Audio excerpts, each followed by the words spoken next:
আজকালকার ছেলেমেয়েরা আর আগের মতো নেই। ম্যানারলেস, রুড আর কেমন যেন অধৈর্য টাইপ হয়ে গেছে ওরা। এশিয়ার সব থেকে বড় কোশ্চেন অ্যান্সারিং শো কেবিসি। শোটা এতটাই বড় যে এর নামে স্ক্যাম করেও শত শত কোটি টাকা হাতিয়ে নিয়ে যাচ্ছে স্ক্যামাররা। আর পাবলিকের সেন্টিমেন্টাল ব্যাক স্টোরিগুলো হাইলাইট করে দর্শকদের ইমোশনাল স্পট পুরোপুরি ক্যাপচার করে নিচ্ছে মনের অজান্তেই। রিসেন্টলি কেবিসিতে গুজরাতের ক্লাস 5 পড়ুয়া ঈশিত ভাটকে তো সবাই ইন্টারনেটে দেখে ফেলেছেন। মিডিয়াতে ভাইরাল হওয়ার ঠেলা সামলানোটা কিন্তু একদমই সহজ কোনো বিষয় না, এমনকি বড় বড় স্টারদেরও হিমশিম খেয়ে যেতে হয়। এই শোটা দেখে সবার মুখে একই কথা, এই জেনারেশনের ছেলে মেয়েগুলো আসলেই কেমন যেন হয়ে গেছে। কিন্তু মজার ব্যাপার হচ্ছে কেবিসি ওর প্রত্যেকটা ওয়ার্ড নিজের টিআরপির জন্য সুন্দর মতো ব্যবহার করে নিয়েছে। পুরো ইন্টারনেট জুড়ে ওকে নিয়ে সমালোচনার ঝড়।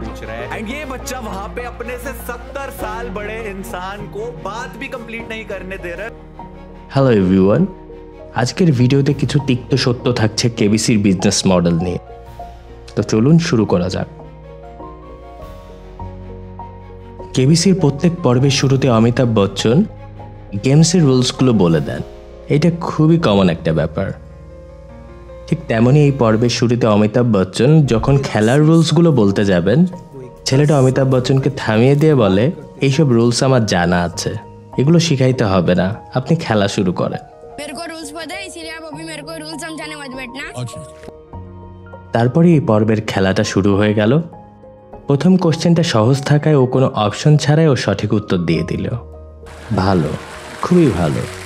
2 নাম্বার গেল, 3 নাম্বার গেল, 4 নাম্বারও গেল। 5 নাম্বারে এসে ওভার কনফিডেন্সের পাল্লায় আটকায় গেল সে, আর সেইখান থেকে শূন্য হাতে বাড়ি ফিরতে হলো ওকে। ছেলেটা যেইভাবে অমিতাভ বচ্চনের সাথে কথা বলেছে তা শোনার পর কারোরই আর ওকে ভালো লাগছে না, যে যার মতো ওকে ধুয়ে দিতে লাগলো। অনেকের মতে তো মেইন দোষটা ওর মা বাবার। বাচ্চাকে হিউম্যানিটি, পেশেন্স, ম্যানার না শিখাতে পারলে বাচ্চারা এরকম রুড হয়ে যায়। আর এর পর থেকে এত বড় বড় কন্ট্রোভার্সি হতে লাগলো যে ইন্টারনেটে এখন প্রায় সবার কাছে ওর ফেসটা পরিচিত। এই পর্বের ক্লিপগুলো একটার পর একটা ভাইরাল হচ্ছে, এমনকি বড় বড় চ্যানেলগুলো ওকে নিয়ে কন্টেন্ট বানাচ্ছে। আজকাল के बच्चे पहले जैसे नहीं। ব্যাস, কেবিসি টিআরপিতে এমন একটা স্পাইক হলো যে যারা ইউজুয়ালি কেবিসি দেখেন না তারাও এই পর্বটা দেখার জন্য উদ্গ্রীব হয়ে উঠলেন।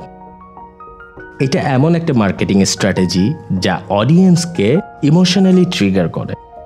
আর কেবিসি তার প্রতিটা সিজনে এমন কিছু পর্ব রাখে যেখানে অডিয়েন্সকে ইমোশনালি ইম্প্যাক্ট করা যায়। বাচ্চারা মূলত তাদের প্যারেন্টসদের কাছ থেকে শেখে। বাবা মায়ের বিহেভিয়ার থেকে ওরা ভীষণভাবে প্রভাবিত হয়।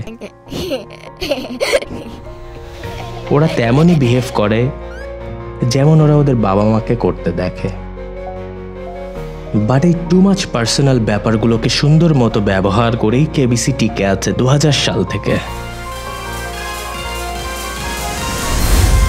কেবিসিকে শুধু একটা কোশ্চেন অ্যান্সারিং প্ল্যাটফর্ম ভাবলে ভুল করবেন। এটা একটা কোটি টাকার মার্কেটিং নেটওয়ার্ক। আর ভারতে এমন একটা শো ট্রাস্ট মেনটেন করার জন্য অমিতাভ বচ্চনই সবথেকে বেস্ট অপশন। 25 লাখ रुपए जीत चुके होते। মোস্ট অফ দ্য টাইম অডিয়েন্সের কাছে অ্যাডভার্টাইজমেন্টগুলো হচ্ছে একটা বিরক্তি, কিন্তু কেবিসি তার অ্যাডভার্টাইজমেন্টগুলোকে এমন ন্যাচারাল ওয়েতে প্রেজেন্ট করে যে তার একটা বড় অংশ অ্যাডভার্টাইজমেন্টের মতো মনেই হয় না। এই ধরুন, প্রত্যেকটা কোশ্চেনের অ্যান্সারে অমিতাভ বচ্চন যেভাবে লক করতে বলে, তখন তার পিছনে কেন জানি লুকিয়ে থাকে গোদরেজ লক্সের ব্র্যান্ড প্রমোশন। কেবিসিতে অমিতাভ বচ্চনের প্রায় প্রতিটা কথার পেছনেই কোনো না কোনো ব্র্যান্ডের প্রমোশন থাকে। ব্র্যান্ডরা তো অ্যাডভার্টাইজ করেই থাকে, বাট কেবিসির মার্কেটিং ফর্মুলার কারণে এই প্রমোশনগুলো অডিয়েন্সদের কাছে প্রমোশনের মতো মনেই হয় না। আর তাই অডিয়েন্সরা বিরক্তও হচ্ছে না, বরং অনেক ক্ষেত্রে অ্যাডভার্টাইজমেন্টগুলোকে এনজয় করছে।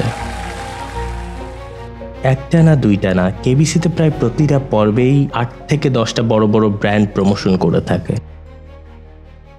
এই বছরে কেবিসি তার 17তম আসরের অ্যাডভার্টাইজমেন্ট থেকে বাংলাদেশি টাকায় 480 কোটিরও বেশি কামাই করেছে।